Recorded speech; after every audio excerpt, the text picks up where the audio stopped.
Bismillahirrahmanirrahim. Assalamualaikum warahmatullahi wabarakatuh. Selamat datang kembali di Fakta Sejarah. Sebelum kita masuk ke bagian berikutnya, mari kita berdoa dulu. A'udzu bikalimatillahi tammati min syarri ma khalaq. Bismillahirrahmanirrahim. La yadurru ma'asmihi syai'un fil ardi wala fis sama' wa huwas samiul alim.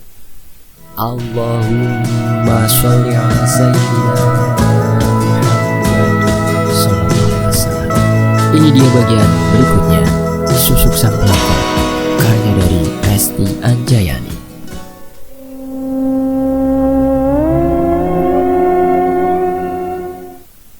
Apa mungkin orang yang sudah meninggal bisa mengganggu manusia? Orang-orang di luar kamar sedang melakukan tahlilan untuk mendoakan Elisa yang telah aku bunuh. Sementara aku hanya sendiri di kamar. Meskipun aku takut, tapi aku juga tidak bisa keluar, apalagi ikut mengaji bersama orang lain. Serak. Terdengar suara sesuatu yang menarik selimutku yang aku gunakan untuk menutupi seluruh tubuhku. Aku mohon jangan ganggu aku. Aku melakukan hal kejam itu untuk membalaskan dendamku. Semua itu salah orang tuamu, kataku. Keringat membasahi tubuhku. Untuk bergerak pun rasanya aku takut sekali. Tidak cukup di sana, gangguan pun semakin menjadi. Tiba-tiba saja ada suara keras yang menghantam atap. Aku berteriak sekencang mungkin karena takut dan terkejut. Seorang anak kecil terlihat sedang jongkok di sudut ruangan dekat pintu kamar mandi. Tepatnya di depan sebelah kananku. Memang jaraknya sedikit jauh dari tempat tidurku, tapi aku masih bisa melihatnya dengan jelas. Rongga matanya tampak kosong, tak memiliki bola mata. Rambutnya lurus panjang sepunggung. Aku yakin itu adalah hantu Elisa. Aku hanya berani memandanginya sepersekian detik. Aku berusaha ingin menjauh, tapi rasanya untuk menggerakkan tubuhku pun sangat berat sekali. Setelah sekitar 1 menit, aku melihat sosok anak kecil itu. Ternyata dia sudah tidak tampak lagi. Aku hanya duduk sambil mengatur nafas yang ngos-ngosan. Kepala terasa pusing. Keringat dingin terus bercucuran membasahi dada dan punggungku. Meski hanya kelihatan sepersekian detik, tapi rasanya seperti ingin mati saja batinku waktu itu.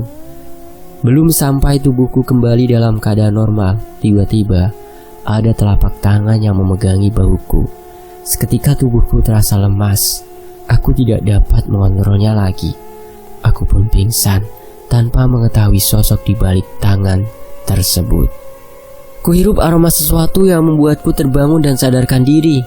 Ternyata di sampingku sudah ada Mas Andi yang sedang duduk di tepi ranjang sambil menggosok badanku dengan kayu putih.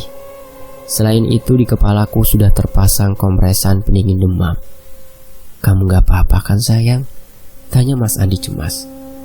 "Apa yang terjadi Mas?" tanyaku sambil memegangi kepalaku. "Kamu sepertinya tidak sadarkan diri." Mas mengetuk-ngetuk pintu tapi tidak dibuka juga. Akhirnya Mas membukanya menggunakan kunci cadangan, kata Mas Andi menjelaskan. Seketika aku jadi teringat pada hantu anak kecil itu. "Mas, kamu jangan kemana-mana ya. Temani aku di sini," kataku. "Iya, sekarang kamu minum obat dulu ya. Besok kita ke dokter," kata Mas Andi. Aku pun menurut.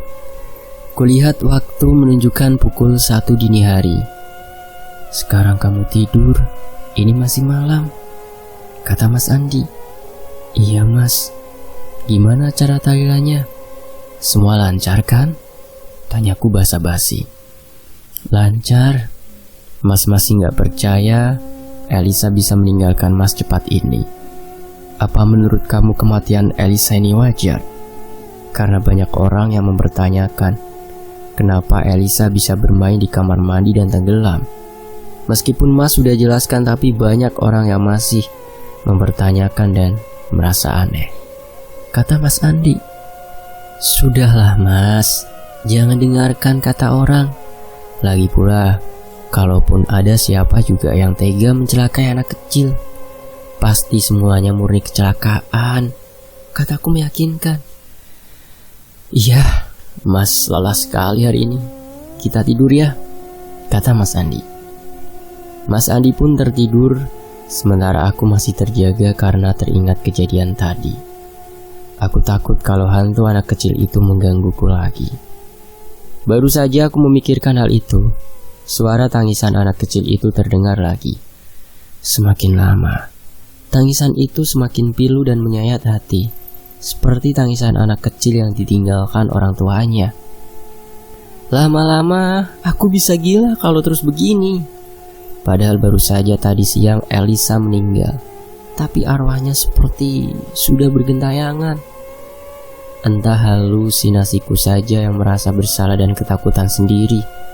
Entah ini memang benar-benar gangguan dari arwah anak kecil itu. Karena tidak tahan lagi, akhirnya aku membangunkan Mas Andi. Mas, bangun. Aku mendengar ada suara anak kecil menangis, kataku. Anak kecil dari mana? Sudah kamu tidur ya? Mas ngantuk banget, kata Mas Andi tidak menghiraukanku. Mas, bangun dulu mas. Kamu denger gak sih? Kataku kesal. Mas Andi pun akhirnya bangun dengan terpaksa. Ada apa sih San?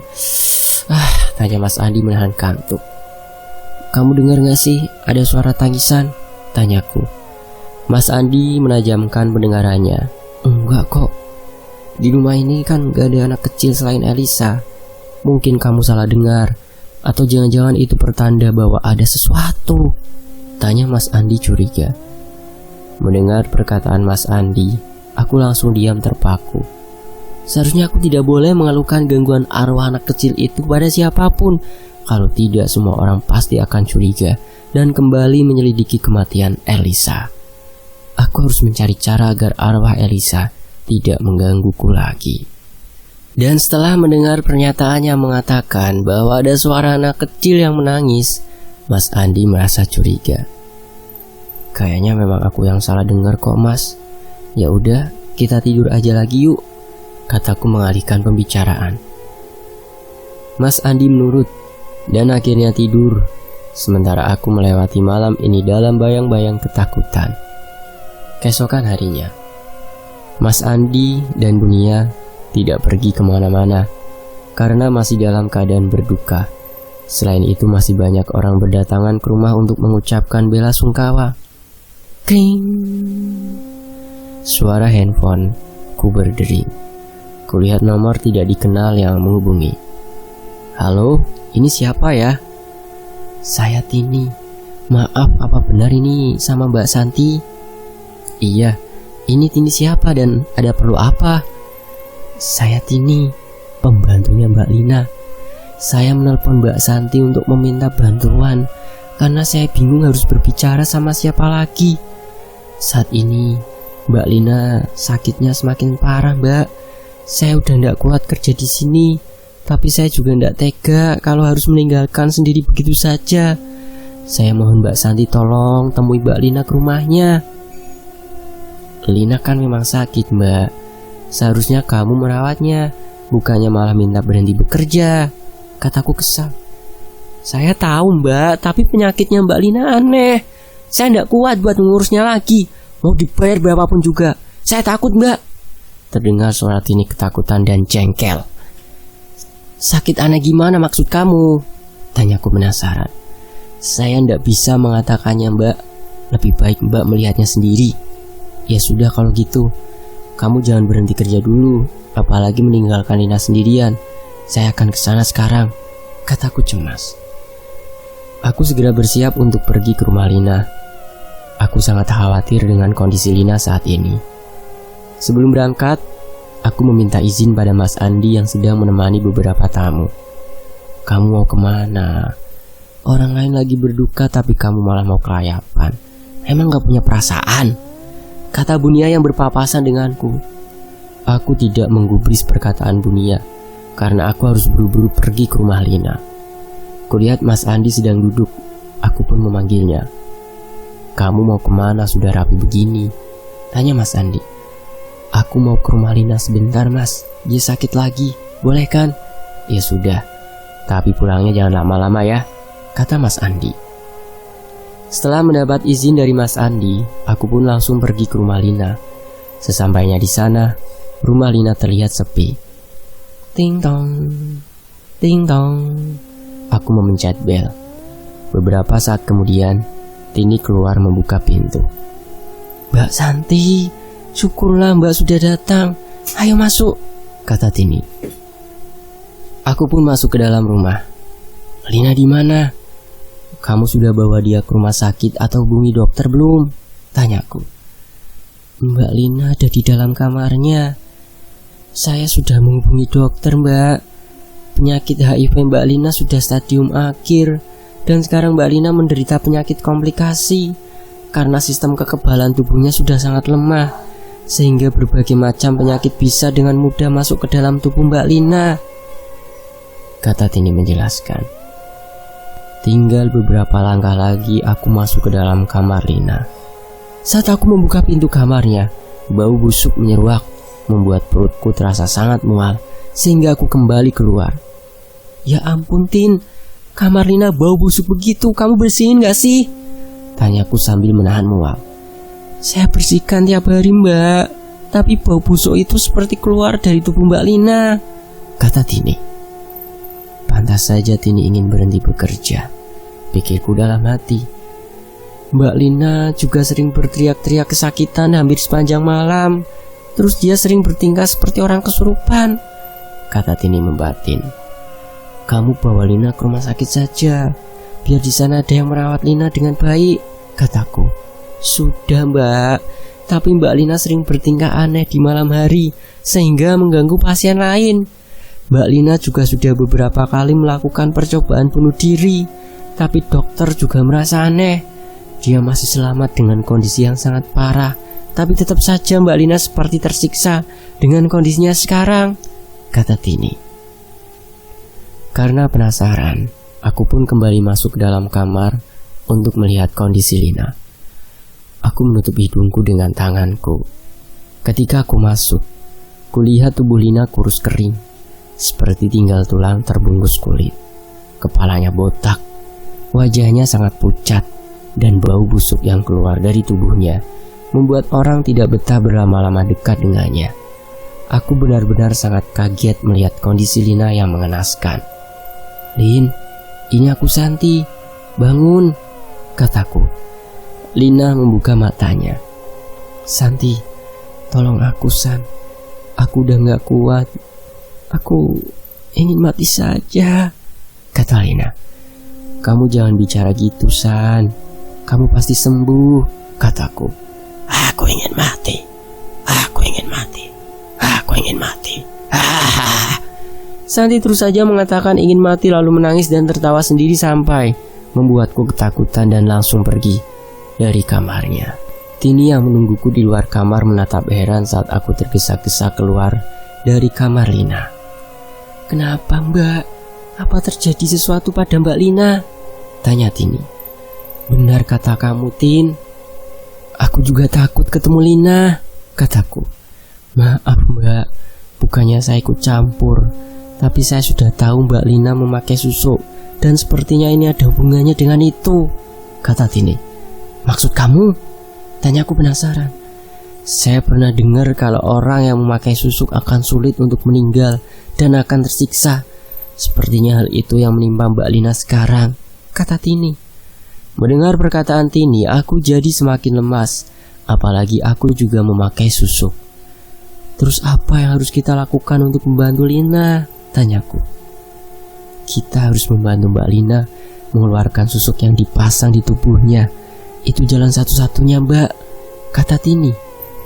Tini menceritakan bahwa orang yang memakai susuk akan susah untuk meninggal sebelum susuk itu dilepaskan dari tubuh pemakainya. Tini mendesakku agar membantu melepaskan susuk yang dipakai oleh Lina karena kondisinya yang sudah sangat memprihatinkan. Jadi gimana Mbak? Apa Mbak mau membantu Mbak Lina? Tanya Tini. Iya, saya akan pikirkan jalan keluarnya. Sekarang saya mohon kamu jaga dulu Lina. Saya akan mencari orang yang bisa membantu kita, kataku. Baik mbak, kata Tini. Aku bergegas pergi dari rumah Lina menuju rumah Mbah Romo. Aku harus meminta bantuan Mbah Romo untuk melepaskan susuk yang dipakai Lina. Lama-lama aku juga merasa tidak nyaman memakai susuk ini. Aku takut hal buruk menimpaku juga. Aku harus segera mencari cara agar cepat menuntaskan balas dendamku dan mengeluarkan susuk ini dari dalam tubuhku. Sesampainya di rumah Mbah Romo, ternyata di sana dia tidak ada. Seseorang kepercayaannya mengatakan Mbah Romo sedang menjalani ritual di sebuah goa yang ada di Gunung Salak dan dia tidak tahu kapan Mbah Romo akan kembali. Aku pun pulang tanpa hasil. Aku menelpon Mas Andi untuk meminta izin menginap di rumah Lina. Meskipun awalnya Mas Andi tidak mengizinkan, namun akhirnya dia mengizinkanku juga. Aku sampai di rumah Lina sekitar pukul 7 malam. Tini masih setia menjaga Lina. Malam ini saya nginap di sini. Saya gagal menemui orang yang bisa melepaskan susuk Lina. Dia tidak ada di rumahnya, kataku pada Tini. Krok krok krok krok. Terdengar suara orang seperti sedang mendengur dari kamar Lina. Aku dan Tini saling berpandangan lalu membuka pintu kamar Lina. Kami melihat Lina sedang terlentang. Rambutnya acak-acakan. Matanya mengeluarkan air mata.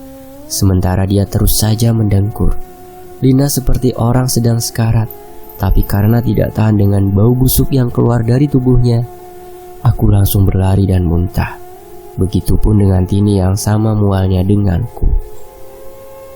Mbak, saya punya kenalan seorang paranormal. Sepertinya dia bisa membantu kita. Apa sebaiknya kita hubungi saja dia untuk meminta bantuan? Ya sudah Tin, cepat hubungi. Kasihan Lina. Akhirnya malam ini juga, aku dan Tini menghubungi Ki Sukma untuk meminta bantuan. Aku pun menceritakan semuanya pada Pak Sukma mengenai Lina yang mantan wanita penghibur di sebuah tempat karaoke dan menggunakan susuk sebagai alat untuk memikat para pria hudung belang. Akhirnya, Ki Sukma berusaha mempergunakan ilmunya agar bisa menarik susuk yang ditempel di tubuh Lina. Proses yang berlangsung lama itu membuat Ki Sukma harus mengeluarkan seluruh energinya untuk bisa mengeluarkan berbagai susuk yang ada di dalam tubuh Lina. Dalam proses penarikan, Lina berteriak dan menjerit menahan rasa sakit. Proses tarik-menarik energi cukup alot karena susuknya sudah melekat cukup lama di dalam tubuh Lina. Bahkan ada yang keluar dari area sensitif Lina sehingga dia berteriak kesakitan saat itu. Hampir sebagian susuk yang dikeluarkan adalah jenis susuk emas. Susuk tersebut menyebar mulai dari bahu, bibir, dagu, payudara, pinggul hingga kaki. Setiap menjalani proses pengeluaran susuk, Lina selalu kerasukan dan tidak sadarkan diri. Yang paling menakutkan, ketika susuk pembangkit nafsu dikeluarkan dari tubuhnya, Lina tiba-tiba mau membuka baju, tapi ditahan oleh Tini. Bahkan dalam kondisi kerasukan, Lina menggoda Ki Sukma. Setiap satu susuk pembangkit nafsu ditarik keluar, maka Lina akan bertingkah seperti monyet, babi, ular, harimau, dan banyak lagi. Ki Sukma mengatakan, susuk yang dipakai Lina berasal dari darah binatang. Maka tidak heran kalau Lina kadang bertingkah menyerupai binatang. Dan yang paling terakhir dikeluarkan adalah susuk ratu ular. Bahkan sosok gaib ini mengancam Ki Sukma saat akan dikeluarkan hingga mereka terlibat pertarungan sengit. Dua! Terdengar suara ledakan disertai Ki Sukma yang terjungkal ke belakang dan muntah darah. Begitupun dengan Lina yang langsung terpental dan tidak sadarkan diri. Ki Sukma langsung mengeluarkan darah segar dari dalam mulutnya sambil memegangi dadanya.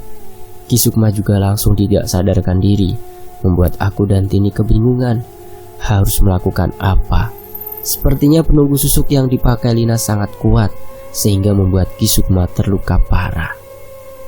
Gimana ini Mbak? Tanya Tini panik.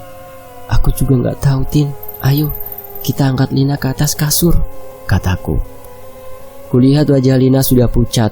Aku memastikan detak jantungnya. Ternyata Lina sudah meninggal. Lina, bangun Lin, kamu jangan tinggalin aku. Kataku tidak percaya dengan apa yang menimpa Lina. Tini mendekati Lina dan ikut mengecek kondisi Lina yang ternyata memang sudah meninggal. Innalillahi wa inna ilaihi raji'un. Mbak Lina sudah meninggal, kata Tini. Aku langsung diam terpaku. Air mata mengalir di pipiku. Satu persatu orang yang aku sayang pergi meninggalkan aku selama-lamanya. Bagaimanapun dengan kondisi Ki Sukma, Tin? Tanyaku lemas. Tini mendekati Ki Sukma yang ternyata masih bernafas. Aku menyuruh Pak Mamat sopirku untuk mengantarkan Ki Sukma ke rumah sakit. Sementara aku dan Tini yang akan mengurus jenazah Lina. Aku tidak menyangka Lina akan meninggal secepat ini. Bahkan cukup tragis. Itu semua karena susuk yang dia pakai. Lalu bagaimana dengan nasibku dan susuk yang masih terpasang di dalam tubuhku? Kematian Lina membuatku sangat terpukul sekaligus ketakutan. Aku tidak ingin bernasib seperti Lina. Aku dan Tini mengurus jenazah Lina dan menghubungi keluarganya di kampung. Tak lupa aku mengabari kematian Lina pada Mas Andi, agar dia tidak cemas saat aku tidak ada di rumah. Mas Andi ingin melayat Lina karena dia mengetahui bahwa Lina adalah saudaraku, namun aku cegah dengan berbagai alasan. Aku takut kebohonganku terbongkar. Ponselku berdering ketika aku lihat di layar handphoneku ternyata Pak Mamat yang memanggil. Aku pun mengangkatnya. Halo Pak, ada apa? Ini Mbak, orang yang Mbak suruh saya antarkan ke rumah sakit meninggal di perjalanan. Sekarang saya masih ada di rumah sakit, kata Pak Mamat panik. Aku sangat terkejut. Ternyata Ki Sukma pun meninggal. Ya sudah Pak, tunggu dulu di sana. Saya akan menghubungi keluarganya agar mengurus jenazahnya. Nanti kalau keluarganya sudah datang, Pak Mamat jemput saya di rumah Lina, perintahku. Baik Mbak. Telepon pun terputus. Gimana Mbak? Apa yang harus kita lakukan sekarang? Tanya Tini panik. Ki Sukma juga meninggal, Tin. Sebaiknya sekarang kamu hubungi keluarganya agar mengurus jenazah Ki Sukma. Biar aku yang menunggu keluarga Lina datang, kataku. Apa Mbak? Ki Sukma juga meninggal? Berarti susuk itu berbahaya. Saya takut Mbak, kata Tini ketakutan. Kamu tenang saja Tin. Kamu akan baik-baik saja karena kamu tidak ada hubungannya dengan susuk itu. Jadi kamu akan selamat. Sekarang saya minta kamu bantu saya mengurus semuanya, kataku. Tini menurut dan pergi bersama Pak Mamat. Setelah aku telepon Pak Mamat agar mereka menghubungi keluarga Ki Sukma dan memberitahukan kematiannya. Sementara itu, aku berada di rumah Lina menunggu kedatangan keluarga Lina. Kulihat jenazah Lina terlihat sangat mengenaskan, membuatku bergidik ngeri, dan memutuskan untuk menunggu di luar rumah sampai akhirnya aku ketiduran. Setelah menunggu beberapa jam, akhirnya keluarga Lina datang. Mereka terkejut melihat kondisi Lina. Hari sudah pagi, jenazah Lina mulai dimandikan. Hanya keluarganya saja yang mengurus jenazah Lina, karena melihat kondisinya yang sangat aneh, seperti orang yang memiliki penyakit yang mengerikan. Kulitnya melepuh, bahkan matanya melotot tidak bisa terpejam. Semua keluarga Lina yang menyaksikan menangis meratapi nasib Lina yang meninggal dengan keadaan seperti itu. Sebenarnya apa yang terjadi dengan Lina? Kenapa dia seperti itu? Tanya Mbak Ani, kakaknya Lina. Saya nggak tahu Mbak. Saya hanya tahu Lina sakit, tapi saya tidak tahu pasti penyakitnya apa. Jawabku berbohong untuk menutupi semuanya. Mbak Ani menghela nafas panjang dengan berlinang air mata. Apa salahmu, Dok? Kenapa jenazahmu seperti ini? Teriak Bu Wanti histeris sambil menangis di samping jenazah Lina. Aku tidak tahu apa yang harus aku lakukan sekarang. Jika aku jujur pada keluarga Lina mengenai pekerjaan dan susuk yang dipakai Lina, aku takut mereka kecewa. Jenazah pun diangkat dan dimasukkan ke dalam keranda, karena akan segera dimakamkan di depan rumah. Pihak keluarga sengaja tidak membawanya pulang ke kampung halaman, karena kondisi jenazah yang mengeluarkan bau yang tidak sedap dan memakan waktu yang cukup lama di perjalanan jika dibawa ke kampung. Semua keluarga Lina yang datang mencoba mengangkat keranda jenazah Lina untuk memakamkannya. Mereka dengan susah payah mengangkatnya karena berat. Ketika jenazah dimasukkan ke dalam liang lahat, betapa terkejutnya kami saat melihat tiba-tiba saja keluar air yang berbau busuk dan berwarna hitam pekat, membuat jenazah Lina terendam dan kotor. Semua keluarga yang menyaksikan menangis histeris, begitupun dengan aku. Apa mungkin ini juga akibat dari memakai susuk itu? Jenazah pun segera dikuburkan, meskipun dalam keadaan seperti itu dengan persetujuan semua keluarga, karena mereka meyakini ada sesuatu yang membuat jenazah Lina seperti itu. Proses pemakaman Lina diiringi sak tangis keluarga yang tidak menyangka harus menyaksikan kematian Lina yang mengenaskan. Aku hanya bisa diam terpaku menyaksikannya, sekaligus memikirkan bagaimana dengan nasibku. Kulihat ponselku karena Mas Andi terus saja menelpon dan mengirimkan pesan, menanyakan keadaan dan keberadaanku. Aku harus segera pulang ke rumah agar Mas Andi tidak cemas. Aku pun berpamitan pulang pada keluarga Lina. Terima kasih banyak ya San, kamu sudah menghubungi kami dan menjaga Lina, kata Mbak Ani. Iya Mbak, sama-sama, jawabku. Tapi San, apa kamu benar-benar tidak tahu kenapa Lina bisa seperti itu dan apa saja yang dia kerjakan selama di kota ini? Apa mungkin Lina melakukan kesalahan yang fatal sehingga menyebabkan kematiannya seperti ini? Tanya Bu Wanti memastikan. Saya kurang tahu Bu, saya hanya tahu Lina sakit, kemudian dia menghubungi saya. Namun ketika menjenguk rumahnya, Lina sudah dalam keadaan seperti itu dan tidak lama kemudian meninggal. Lagi-lagi aku menutupi keadaan yang sebenarnya. Ya sudah kalau begitu, sekali lagi terima kasih ya San, kata Bu Wanti. Aku segera bergegas pulang. Pak Mamat dan Tini sudah kembali. Gimana Tin? Kamu sudah menghubungi keluarga Ki Sukma? Tanyaku. Sudah Mbak, sekarang mereka sudah ke rumah sakit untuk membawa pulang jenazah Ki Sukma, kata Tini. Ya sudah, sekarang kamu berhenti bekerja dan anggap semuanya tidak pernah terjadi. Rahasiakan semuanya, kataku sambil menyodorkan sejumlah uang pada Tini. Aku pun pulang bersama Pak Mamat. Semua urusan Lina dan Ki Sukma sudah selesai. Sekarang saatnya aku memikirkan bagaimana caranya agar segera menuntaskan dendamku. Lalu setelah itu, membuka susuk yang aku pakai ini dengan segera. Aku tidak ingin nasib dan kematianku sama seperti Lina, bersambung. Terima kasih buat teman-teman yang udah mau menyimak kisah ini di sini. Makasih juga ya buat teman-teman yang udah mampir di channel Cadangan Admin. Buat yang belum mampir, bisa ya mampir ya. Itu di layar akhir sudah ada, tinggal disentuh saja. Nanti akan langsung masuk ke channel Cadangan Admin, atau di link deskripsi juga ada.